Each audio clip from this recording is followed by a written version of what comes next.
Chapter 21, Merry Christmas.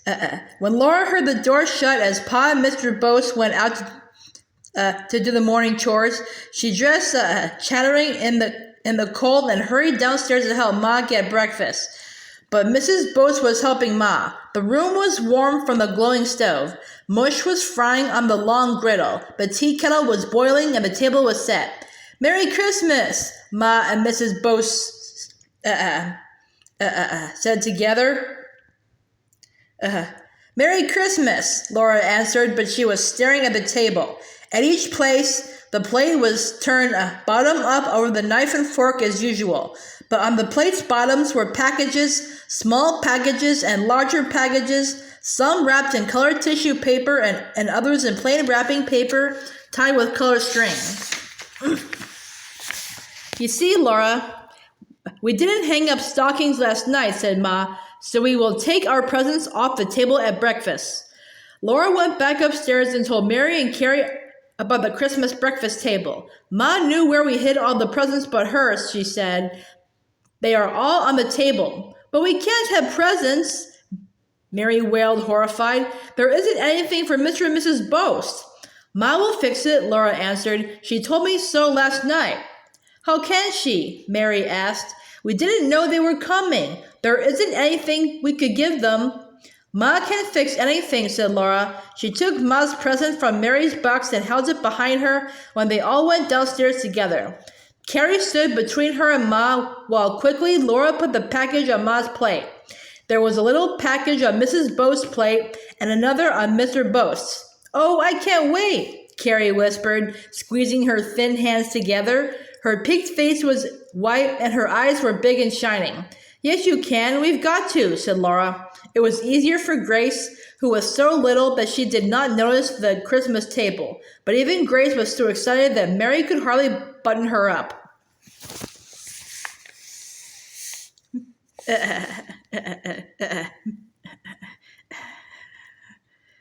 Merry Christmas! Merry Christmas! Grace shouted, wriggling, and when she was free she ran about, shouting until Ma told her gently that children must be seen and not heard. Come here, Grace, you can see out, said Carrie. She had blown and wiped a clear space in the frost on the window pane, and there they stayed, taking turns at looking out, till at last Carrie said, Here they come. After a loud stamping off of snow in the lean-to, Pa and Mr. Bose came in. Merry Christmas! Merry Christmas! They all cried. Grace ran behind Ma and clung to her skirts, peeping around them at the strange man. Pa picked her up and tossed her, just as he used to toss Laura when Laura was little. And Grace screamed with laughter just as Laura used to. Laura had to remember hard that she was a big girl now, or she would have laughed out loud too. They were all so happy in the warmth full of good smells of cooking, and with company there for Christmas in the snug house. The light from the frost-furred windows was silvery, and just as they all sat down to that exciting Christmas table, the eastern window turned golden. Outdoors, the stillness of the whole vast snowy prairie was full of sunshine. You first, Mrs. Bose, said Ma, for Mrs. Bose was company. So Mrs. Bose opened her package. In it was a lawn handkerchief edged with narrow crocheted lace. Laura recognized it. It was Ma's best Sunday handkerchief. Mrs. Bose was delighted and so surprised that there was a gift for her. So was Mr. Bose. His present was wristlets knitted in stripes of red and gray. They fitted him perfectly. They were the wristlets that Ma had knitted for Pa, but she could knit some more for Pa, and the company must have Christmas presents. Pa said his new socks were exactly what he needed. The cold from the snow had been going right through his boots, and he admired the necktie that Laura had made. I'll put this on right after breakfast, he said. By George, now I'll be all dressed up for Christmas. Everyone exclaimed when Ma unwrapped her pretty apron. She put it on at once and stood up for them all to see. She looked at the hem and smiled at Carrie. You hem very nicely, Carrie, she said. Then she smiled at Laura. And Laura's gathers are even and well sewed. It is a nice apron. There is more, Ma, Carrie cried out. Look in the pocket. Ma took up a handkerchief. She was so surprised. And to think that the very morning she gave away her Sunday best handkerchief, she was given another one. It was as if this had been planned, though none of them had planned it. But of course, this could not be said in Mrs. Bo's hearing. Ma only looked at the handkerchief's tiny hem and said, "Such a pretty handkerchief, too. Thank you, Mary." Then everyone admired Mary's bed shoes and how they had been made of the ends of a worn-out blanket. Mrs. Bo said she was going to make some for breakfast herself as soon as any of her blankets wore out. Carrie put on her mittens and softly clapped her hands. "My 4th of July mittens! Oh, see my 4th of July mittens," she said. Then Laura opened her package, and in it was an apron made of the same calico as Ma's. It was smaller than Ma's apron and had 2 pockets. A narrow ruffle was all around it. Ma had cut it out of the other curtain. Carrie had sewn the seams. Mary had hemmed the ruffle. All the time, Ma hadn't known and Laura hadn't known that each was making an apron for the other from those old curtains, and Mary and Carrie had been almost bursting with the 2 secrets. "Oh, thank you all," Laura says, moving down the pretty white calico with a little red flower scattered over it. "Such tiny stitches in the ruffle, Mary. I do thank you." Then came the best part of all. Everyone watched while Ma put the little blue coat on Grace and smoothed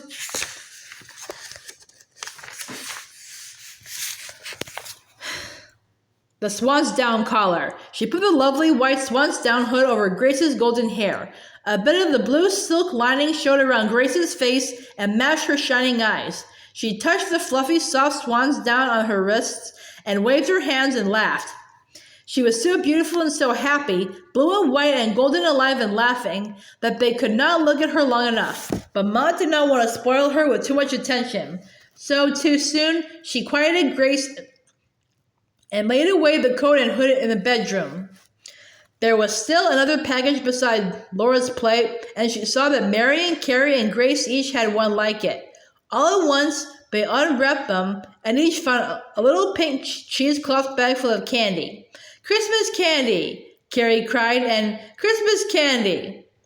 Laura and Mary said at the same time.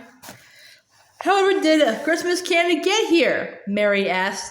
"Why, didn't Santa Claus get here on Christmas Eve?" said Pa. So almost all at once they said, "Oh, Mr. Boast, thank you. Thank you, Mr. and Mrs. Boast." Then Laura gathered up all the paper wrappings, and she helped Ma set on the table the big platter of golden fried mush, a plate of hot biscuits, a dish of fried potatoes, a bowl of codfish gravy, and a glass dish full of dried applesauce. "I'm sorry we have no butter," said Ma. "Our cow gives so little milk that we can't make butter anymore." But the codfish gravy was good on the mush and the potatoes, and nothing could taste better than hot biscuits and applesauce. Such a breakfast as that, like Christmas, came only once a year, and there was still the Christmas dinner to come on that same day. After breakfast, Pa and Mr. Boast went with the team to get Mr. Boast's bobsled. They took shovels to dig the snow away so that horses could pull it out of the slough. Then Mary took Grace on her lap in the rocking chair, and while Carrie made the beds and swept, Ma and Laura and Mrs. Boast put on their aprons, rolled up their sleeves, and washed the dishes and got dinner. Mrs. Boast was great fun. She was interested in everything and eager to learn how Ma managed so well. "When you haven't milk enough to have sour milk, however do you make such delicious biscuits, Laura?" she asked. "Why, you just use sourdough," Laura said. Mrs. Boast had never made sourdough biscuits. It was fun to show her. Laura measured out the cups of sourdough, put in the soda and salt and flour, and rolled out the biscuits on the board. "But how do you make the sourdough?" Mrs. Boast asked.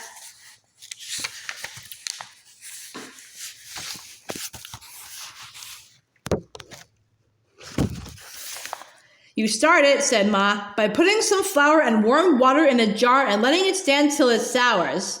Then when you use it, always leave a little," said Laura, "and put in the scraps of biscuit dough like this and more warm water." Laura put in the warm water and cover it. She put the clean cloth and the plate on the jar and just set it in a warm place. She set it in its place on the shelf by the stove, and it's always ready to use whenever you want it. I never tasted better biscuit, said Mrs. Boast. With such good company, the morning seemed to go in a minute. Dinner was almost ready when Pa and Mr. Boast came back with a bobsled. The enormous jackrabbit was browning in the oven. Potatoes were boiling, and the coffee pot bubbled on the back of the stove. The house was full of the good smells of roasting meat, hot breads, and coffee. Pa sniffed when he came in. Don't worry, Charles, said Ma. You smell coffee, but the kettle is boiling to make your tea. Good. Tea is a man's drink in cold weather, Pa told her. Laura spread the clean white tablecloth, and in the center of the table she set the glass sugar bowl, the glass pitcher full of cream, and the glass spoon holder full of silver spoons, all standing on their handles.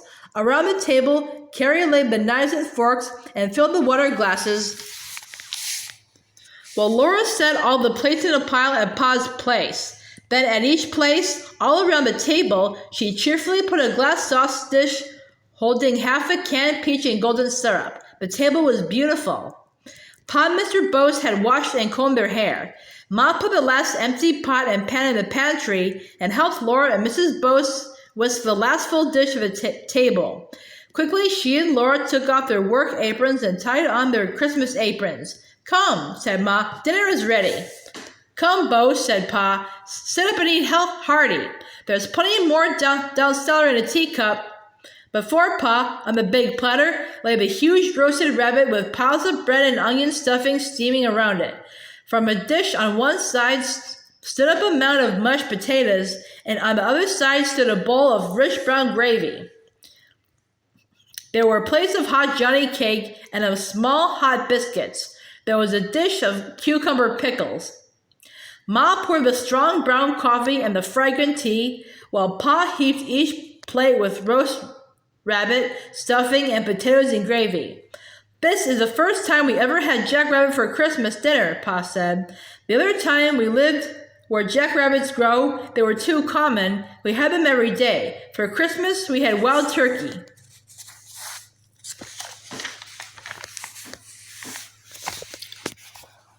Yes, Charles, and that was the most we did have, said Ma. There was no surveyor's pantry to get pickles and peaches out of in Indian Territory. Seems to me that this is the best rabbit I ever tasted, said Mr. Boast.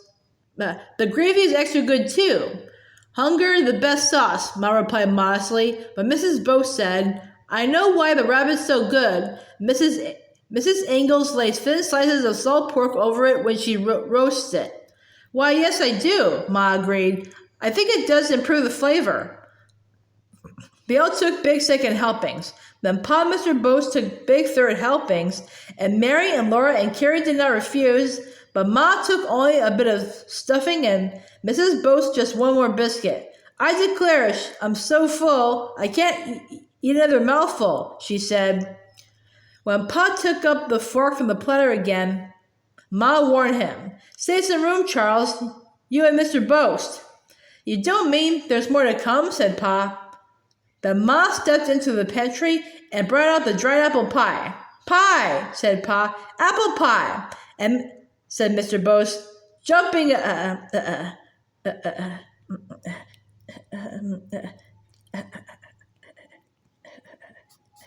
Jehoshaphat, I wish I'd known this was coming.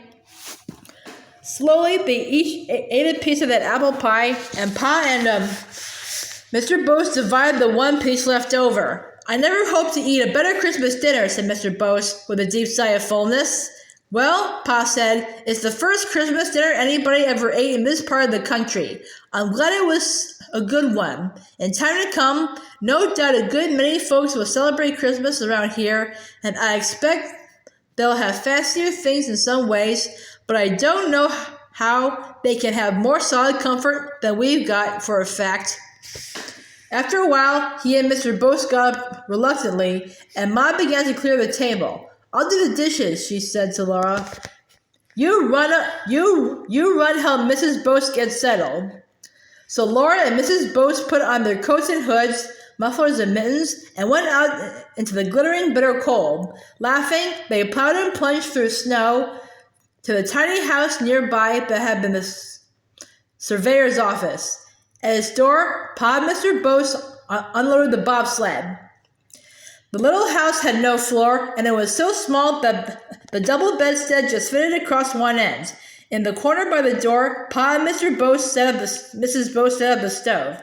Laura helped Mrs. Bose carry the feather bed and quilts and make the bed.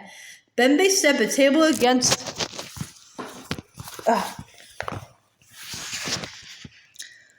the window opposite the stove and pushed 2 chairs under it. Mrs. Bose's trunk squeezed between the table and the bed and made another seat. A shelf above the stove and a box beside it held the dishes, and just room enough was left for the door to open against the table. There, Pa said when all was done. Now you folks are settled, come on over. Not even the 4 of us can get in here, but there's plenty of room at the other house, so that's headquarters. How about a game of checkers, Bose? You go along, Mrs. Bose told them. Laura and I will come in a minute. When they were gone, Mrs. Bose took a full paper bag from under the dishes. It's for a surprise, she told Laura. Popcorn. Rob doesn't know. I brought it. They smuggled the bag into the house and hid it in the pantry, whispering to tell Ma what it was. And later, when Pa and Mr. Bose were absorbed in checkers, quietly they heated fat in the iron kettle and poured in a handful of the shelled popcorn. At the first crackle, Pa looked around quickly. Popcorn, he exclaimed. I haven't tasted popcorn since. If I'd known you brought popcorn, Bose, I have wrote it up before now. I didn't bring popcorn, said Mr. Bose. Then he cried out, Now you rascal. You two go on with your game, Mrs. Bose told him,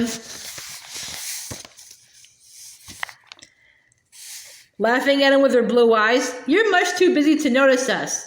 Yes, Charles, said Ma. Don't let us disturb your checkers. I've got you beat anyway, Bose, said Pa. Not yet you haven't, Mr. Bose contradicted. Ma dipped the snowy kernels from the kettle into a milk pan, and Laura carefully salted them. They popped another kettle full, and the pan would hold no more. Then Mary and Laura and Carrie had a plateful of the crispy, crackly, melting soft corn, and Pa, Ma, and Mr. and Mrs. Bose sat around the pan, eating and talking and laughing, till chore time and supper time and the time when Pa would play the fiddle. Every Christmas is better than Christmas before, Laura thought. I guess it must be because I'm growing up.